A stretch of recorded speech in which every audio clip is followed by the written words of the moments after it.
কোরআন পড়াও, আলেমদের ফাঁসি দাও, বিষ প্রয়োগ করে হত্যা করো, জেলখানায় দাও, যা খুশি তাই করো। আল্লাহ বললেন কোনো লাভ নাই, কারণ এই কোরআনের বাতি আমি বাংলাদেশ সহ সারা দুনিয়া জ্বালাবো, এই কেউ ঠেকাতে পারবে না।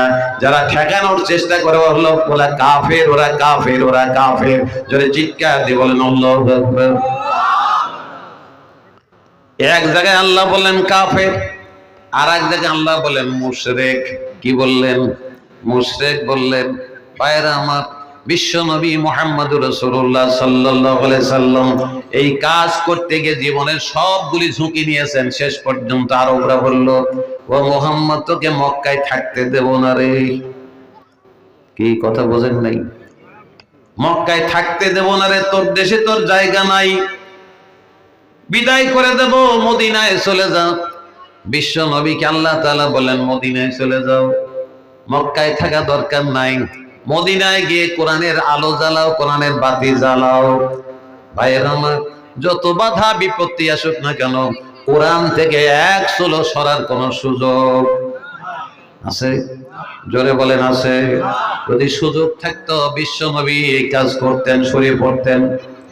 সাহাবায়ে কেরাম সরে পড়েন নাই, তাবেঈন তাবিঈনগণ সরে পড়েন নাই। বদরের প্রান্তরে জীবন দিল সাহাবায়ে কেরাম, উহুদের ৭০ জন জীবন দিল সাইয়্যিদুশ শুহাদা আমির হামজার মতো সাহাবী। রাসূলের চাচা বীর আমির হামজা, তিনিও শাহাদাত বরণ করলেন। কাদিসিয়ার প্রান্তরে হাজার হাজার মুসলমান শাহাদাত বরণ করলেন, এক চুল পরিমাণও পিছনে হটে নাই, পিছপা হয় নাই। কারণ আল্লাহ তাআলা কবরে ধরবেন, কিয়ামতের ময়দানে ধরবেন। জোরে বলেন ঠিক কিনা? ধরার জায়গা আছে না নাই? জোরে বলেন ধরার জায়গা আছে না নাই?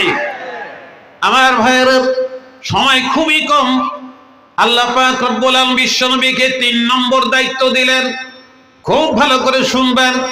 ৩ নম্বর দায়িত্ব যেটা দিলেন সেটা হলো, মানুষ জাতি হলো ২ শ্রেণীর বিভক্ত, একটা হলো নারী আর একটা হলো পুরুষ। মায়েরাও ভালো করে শুনবেন, একটা হলো নারী আর একটা হলো পুরুষ। বিশ্বনবী আগে থেকেই খেয়াল করেছিলেন নারী জাতিকে রক্ষা করা দরকার, কারণ এরা হলো অর্ধেক আপনার জনশক্তি, পুরুষের অর্ধেক হলো নারীরা। ঠিক কিনা বলেন? একটা দেশের ভোটার সংখ্যা যা আছে দেখবেন, পুরুষ যতটি আছে ভোটার, নারীরাও প্রায় তার সমান সংখ্যক। কোন কোন এলাকায় নারীরা বেশি আছে। এই একটা বিরাট জনশক্তি, এই শক্তিকে রক্ষা করার জন্য বিশ্বনবী অগ্রণী হলেন, আগায় গেলেন। পয়লা নম্বর তিনি যেটা করলেন সেটা হলো, আরবরা বৈবাহিক নীতি ভঙ্গ করেছিল, ভণ্ডুল করে দিয়েছিল, ধ্বংস করে দিয়েছিল। যেমন আমেরিকা ধ্বংস করেছে, ইউরোপ ধ্বংস করেছে, যেমন ভারতে ধ্বংসের মুখোমুখি দাঁড়িয়ে গেছে, চীন, জার্মানি, জাপান সব ধ্বংসের মুখোমুখি দাঁড়িয়ে গেছে। সেইখানে নারী আর পুরুষের মধ্যে কোনো ভেদাভেদ নাই, যেমন গরু নাই। ঠিক কিনা বলেন? যেমন ছাগলের মধ্যে নাই, যেমন ভেড়ার মধ্যে নাই, মহিষের মধ্যে নাই। ওরা মানুষ নয়, মানুষরূপী পশু। ঠিক কিনা বলে? এইটা আরব জাহানের মানুষের মধ্যে বিস্তার লাভ করেছিল। তারা নারীদেরকে ধরে আসতো, বিয়ে ছাড়াই সন্তান জন্ম দিত, ওই সন্তানকে নিজের সন্তান বলে পরিচয় দিত, বাবার সামনে থেকে মেয়েকে হাইজ্যাক করে নিয়ে যেত। বাবার সামনে মেয়েকে ধর্ষণ করেছে, বাবা তাকিয়ে থেকে দেখেছে, কিচ্ছু করতে পারে নাই, ঠেকাতে পারে নাই।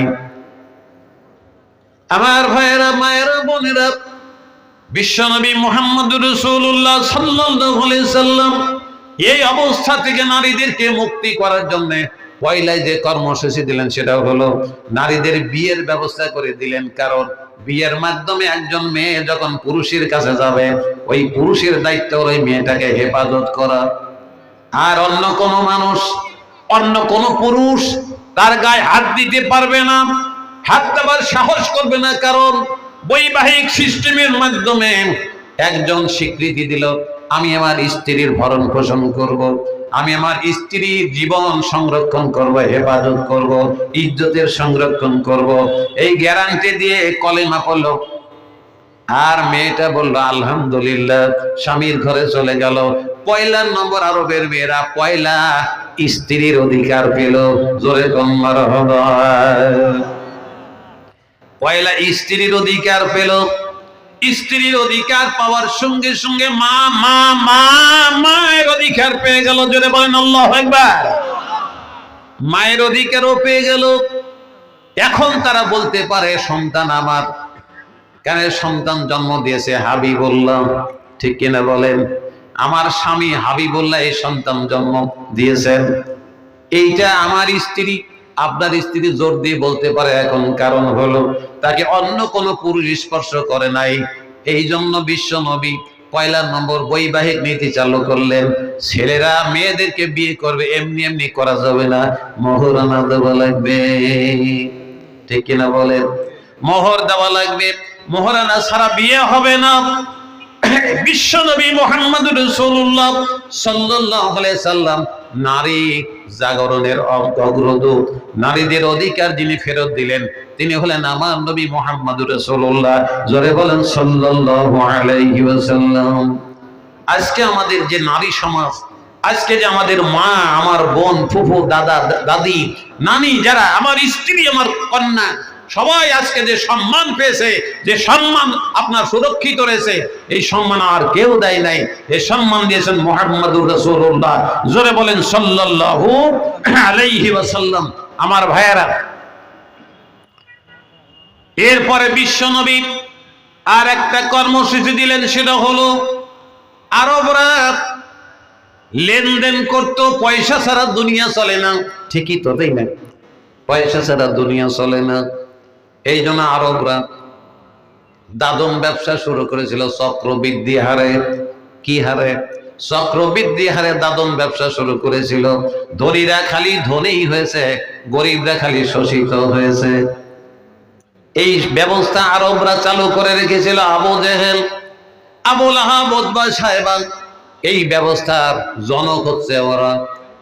এরপরে যারা অনুসরণ করেছিল তারা হলো কার্ল মার্কস, লেনিন, স্ট্যালিন। এরা অনুসরণ করেছিল আব্রাহাম লিঙ্কন, অ্যারিস্টটল, সক্রেটিস। এরা এটা চালু করেছিল। পরবর্তীকালে এই আমরা 1500 বছর পরে বাংলাদেশেও সেটা আমরাও চালু করে দিয়েছি। জোরে বলেন ঠিক কিনা? এই ব্যবস্থা আল্লাহ দেয় নাই, এই ব্যবস্থা রাসূলুল্লাহ দেয় নাই। এরা হলো শয়তানি ব্যবস্থা। বিশ্বনবী এই ব্যবস্থাকে উৎখাত করার জন্য আল্লাহ পাকের দেওয়া সিস্টেম অনুযায়ী যাকাত ভিত্তিক অর্থ ব্যবস্থা চালু করে দিলেন। জোরে কোন সুবহানাল্লাহ। যাকাত ভিত্তিক অর্থ ব্যবস্থা চালু করলেন, যে অর্থ ব্যবস্থার মাধ্যমে সুদকে নিষিদ্ধ করা লাগে নাই। সুদ এমনি দুনিয়া থেকে বিদায় গ্রহণ করেছে। এই লক্ষ্যে বাংলাদেশে ইসলামী ব্যাংক গঠন হয়েছে। জোরে বলেন ঠিক কিনা? এই ইসলামী ব্যাংকগুলি ধ্বংস করার জন্য বিগত সময় আমরা কি দেখলাম? এস আলমদেরকে লেলায় দেওয়া হলো, দরবেশ বাবাকে লেলায় দেওয়া হলো, দাড়ি নাই তারপরেও ধরা খায়। জোরে কোন ঠিক কিনা? সাবল কোন বুঝেছে দেখা যায়।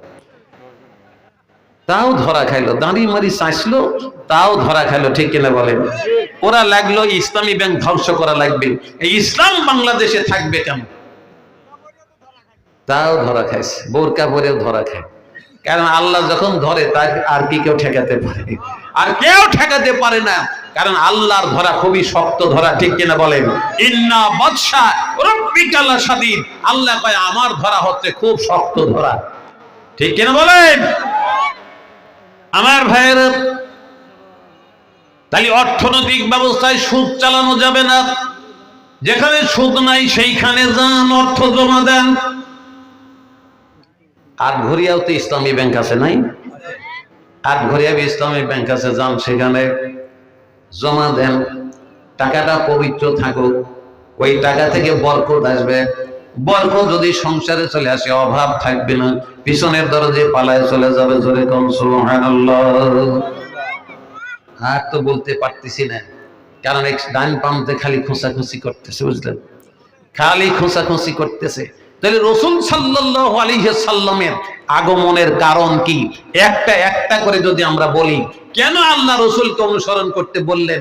নইলে মানুষের মুক্তি নাই, কোন জাতির মুক্তি নাই, মুক্তি মিলবে না। এই জন্য আল্লাহ বলেন রসুলের অনুসরণ করো। তাহলে আমরা আজকে থেকে কোরআনের অনুসরণ করব। কার অনুসরণ করব? রসুলের অনুসরণ করব, আল্লাহকে ভালোবাসবো।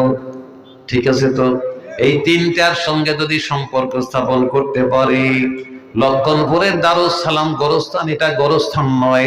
আল্লাহর হাবিব বলেন আল কাবরু রাউযাতুম মির রিয়াদিল জান্নাহ, কারো জন্য জান্নাত এবং কবরটা হলো জান্নাতের বাগান। কবর জান্নাতের বাগান হোক, এটা আপনারা চান তো সকলেই? কারা কারা চান? এবার আল্লাহু আকবার বলে দুই হাত উঁচু করে বলবেন তো আল্লাহু আকবার। আল্লাহ কবুল করেন, সকলে বলেন আমিন। আল্লাহ রাসূল আবার বলেন হুফাউ হুফরাতুম মিন হুফারিন নার, আর কারো জন্য হলো জাহান্নামের গর্ত। এই তিনটা জিনিস যার মধ্যে নাই, আল্লাহর ভালোবাসা নাই, বিশ্ব নবীর অনুসরণ নাই, কোরআন শরীফ মেনে নেওয়া নাই, এই তিনটা জিনিসের যার অভাব আছে, এই লোকটা কবরটা হবে জাহান্নামের গর্ত। আমার ভাইয়েরা, মায়েরা, বোনেরা, সাহাবায়ে কেরাম জিজ্ঞেস করলেন ইয়া রাসূলুল্লাহ, ইয়া হাবিবাল্লাহ, আমার বাবা ইন্তেকাল করেছেন, মা ইন্তেকাল করেছেন, বাবাকে জান্নাতে দেওয়া দরকার, মাকে জান্নাতে পাঠানো দরকার। ইয়া রাসূলুল্লাহ, সহজে কি কোনো পথ খোলা আছে? বাবাও মারা গেছে, মাও মারা গেছে, কারণ বাবা মারা নিজের সব ত্যাগ করে সন্তানদের জন্য রেখে যায়। ঠিক কিনা বলেন? কারণ আমার বাবা যদি মনে করতেন সব বিক্রি করে দারুস সালাম গোরস্থানে দিয়ে দেবো, আমি ঠেকাতে পারতাম না। ঠিক কিনা বলেন? মসজিদে দিয়ে দিত, এতিমখানায় দিয়ে দিত, মাদ্রাসায় দিয়ে দিত, আমি ঠেকাতে পারতাম না। কিন্তু আমার বুকের দিক তাকাইয়া আমার বাবা সব সম্পত্তি আমার জন্য রেখে চলে গেল। আমার ভাইয়েরা, মায়েরা, বোনেরা, আল্লাহ পাক রব্বুল আলামিন বিশ্ব নবীকে যেই অধিকার দিয়েছিলেন, অধিকার থেকে বিশ্ব নবী বললেন ও সাহাবীরা, তোমাদের মা এবং বাবা যখন ইন্তেকাল করে তখন মা এবং বাবার জন্য সদকা করো। কি করবে? সদকা মানে দান করো। যদি তুমি তোমার মা এবং বাবার জন্য সদকা করতে পারো, তোমার মা এবং বাবা কবরে বেঁচে যাবে, কিয়ামতের দিন বেঁচে যাবে, যত দিন দিতে থাকবে সওয়াবটা কবরের মধ্যে পৌঁছতেই থাকবে। জোরে কোন সুবহানাল্লাহ। তাহলে আমার ভাইয়েরা, আলোচনা সংক্ষিপ্ত, কারণ আমাকে নিয়ে আসে এই কারণে, বুঝলেন? যে লক্ষণপুরে গলা ফাটাইয়া পয়সা চাওয়া লাগবে, এই গোরস্থানে আপনার আলহামদুলিল্লাহ, আলহামদুলিল্লাহ